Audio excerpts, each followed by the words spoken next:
बड़े ही शर्म की बात है कि जो इंसान विदेश की मल्टीपल नदियों में जाकर के खतरनाक क्रीचर्स को पकड़ता है, वो इंसान हमारे देश की गंगा जैसी नदी में पैर रखने से भी मना कर देता है।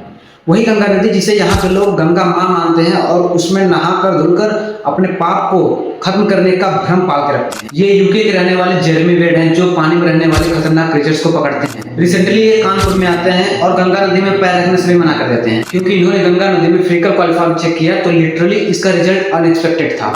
अब जिनको नहीं पता कि फेकल कॉलीफॉर्म क्या होता है, तो एक आसान भाषा में समझो कि फेकल कॉलीफॉर्म एक बैक्टीरिया होता है जो जानवर और मनुष्य के मल में पाया जाता है। अब इससे जांच करके हम ये पता लगा सकते हैं कि पानी कितना ज्यादा हानिकारक है।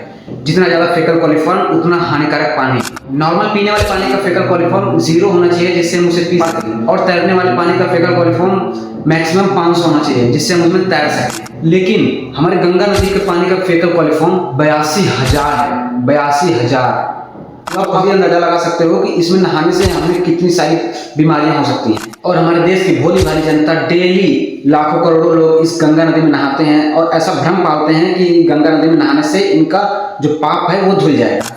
और पूरब झा जैसे कॉमेडियन इस सीरियस मैटर को वीडियो बनाकर लोगों तक पहुंचाते हैं तो उनको एंटी नेशनल का टैग दे दिया जाता है। और जब हमारी नाकारा सरकार से पानी साफ नहीं होता है तो अपनी नाकामी छुपाने के लिए नया घाट तक बना देते हैं। और मीडिया जो सारी सच्चाई जानते हुए भी, जिन्हें फोर्थ पिलर ऑफ डेमोक्रेसी कहा जाता है हमारे देश में, ये सब जानते हुए भी वो सच्चाई को छुपाती है और वो सरकार की जमकर चाटुकारिता भी करती है। ये काम मीडिया का है कि वो जमकर सवाल करे अपने सरकार से, लेकिन वो ये सवाल करती नहीं है। और जब हम लोग ऐसे सवाल को उठाते हैं, सरकार से सवाल करते हैं, तो आप लोग हमें सपोर्ट नहीं करते हो।